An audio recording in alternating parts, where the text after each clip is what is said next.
I hope everybody is doing okay. Now this is going to get around. For starters, mu video gye nafunikidde olunaku olw'ejjo nannyonnyodde briefly about the word statecraft. Era ne nkugamba nti mission ya Museveni eri on.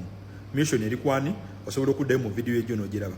Wabula olunaku olwaleero ngenda kusaba bw'oba owuliriza video eno wuliriza kigambo ku kigambo.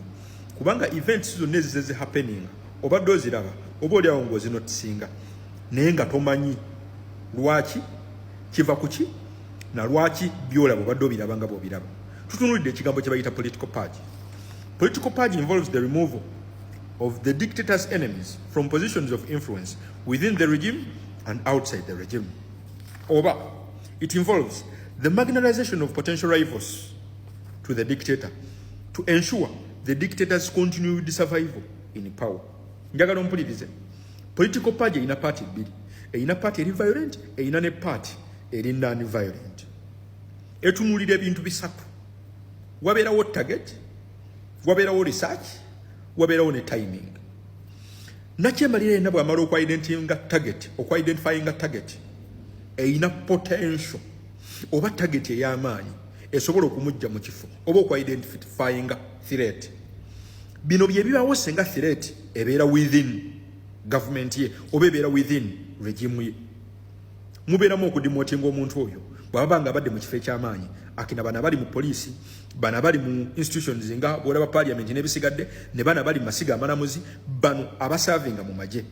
Gwe bw'olaba nga ajjeno yenna nga abadde ku rank eya waggulu n'olaba demotion ebiseera ebisinga nakyemalira ba practicing ekintu kye bayita political purge nti omuntu oyo aba amujja mu position of influence wasobola okufunira amaanyi okufuuka threat egenda okujja mukama we mu kifo ng'amudemotinga. Bangi be bakozeeko ekintu ekyo e Uganda bajjeno bangi be bakozeeko ekintu ekyo e Uganda nga tebamanyi nti simply babajja mu bifo eby'amaanyi babakakkanye kubanga nakyemalira abakizudde nti abantu bano balina influence oba balina potential esobola omujja mu kifo. Mubirabi bangi bakayihula. Kyakubiri bwe kituuka ku bantu nga bakayihula basejjusa abo bo bagenzeko ne makomera lwa nsonga nakyemalira bamaze okubazuula nti motivu zaabwe ne potential yaabwe esobola ddala omujja mu kifo mwali. Abasiba asavinge example eri abalala bonna abali within regime ne government nti temugezanga okukola ono kyabadde akola. Awo tuba tudiscussing ekintu kye bayita political purge. Takoma okwo ba potential candidate abayitiridde balaba nti mbutuufu bano nga ba-organizinze bulungi nga beesetinze basobola okummamula ku bukulembeze ne famire yange yonna abasigadde aba eliminatinga. Gwe Uganda awo noonya abantu ba eliminatinze ng'enfa yaabwe ebadde ya kijega nnyo nga n'omuntu asembayo okuba omunafu agamba omusajja omulwanya ekika kino ow'amaanyi ekika kino teyandifudde enfa eno. Gwe bajja eno banteere mu comment section abafudde enfa eyo. Bannayuganda bangi tebategedde nti omusajja abadde akola political purge. Mu video yawedde nagambye elimination process awe eba yatandika dda.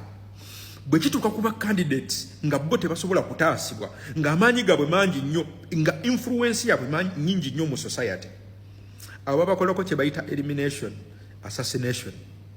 Awo mbadde nkudiscussingira ku ba potential candidates within the regime. Kati kankuzze kubituuka ku bantu abali outside the regime. The potential rivals oba potential rivalry eri nakyemalira yenna ng'eri outside the regime. Bino bye bimutuukako. Imprisonment without trial ey'abagoberezi be. Wuliriza bwetaba yeyo candidate yennyini imprisonment egenda eri bagoberezi be nga kikyanoonya mu ekyo kutiisa bagoberezi balala kwegatta ku candidate oyo oba ku potential candidate asobola mujja mu bukulembeze.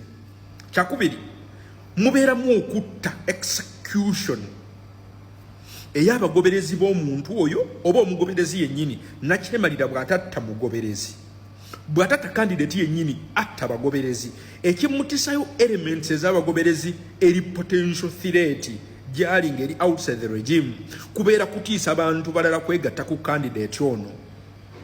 Tudiscussing ekigambo kye bayita political purge. Ekigambo ekyokusatu kituuka ku ba rivals bannakyemalira mu political purge ebeera incarceration.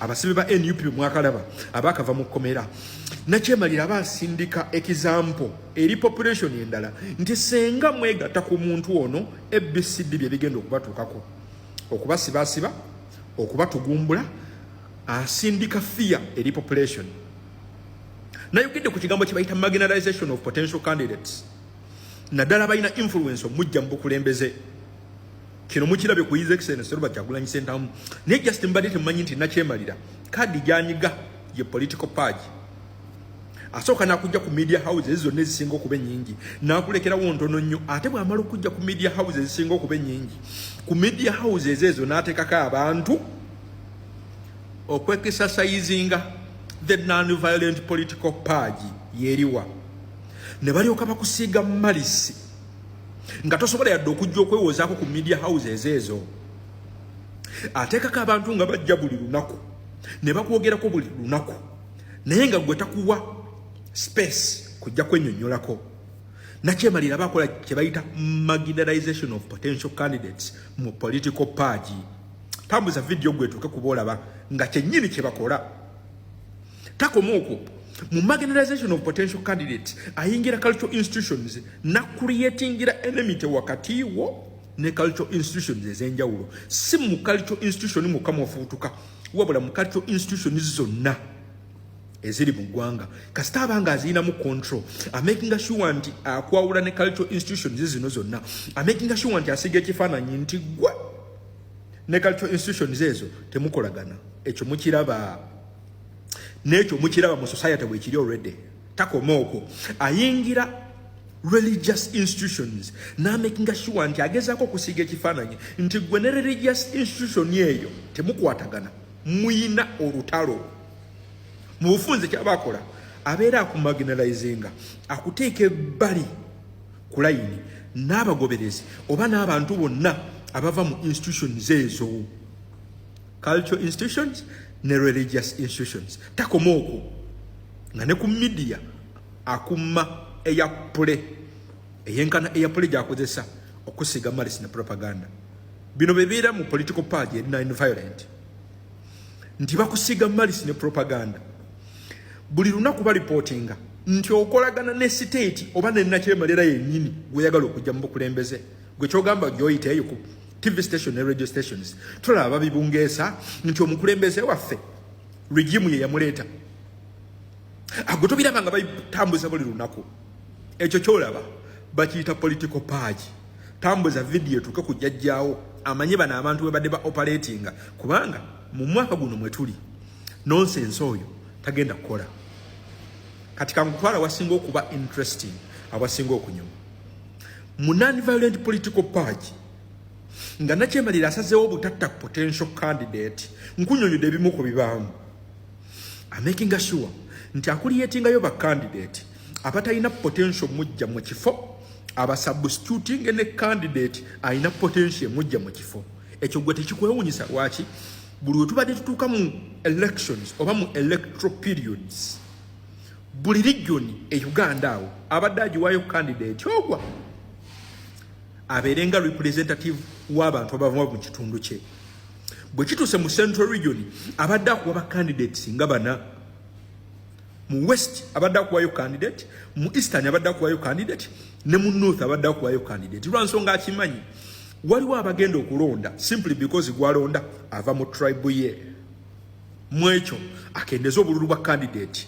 alina potential okumujja mu bukulembeze mu western tonnabawulira abagala okwesimbawo mu eastern tonnawulira ku MP obwagala okwesimbawo tebwesimbawo simply because buyina amaanyi bwesimbawo simply because nakyemala yatandisedde ekigambo kye bayita political page sindika abantu abajegajega bagende babuzeebuze abantu bakendeze ku bululu bwa candidate alina potential okumujja mu bukulembeze kati gwe byonna byolaba mu society manya nti biteeketeeke biri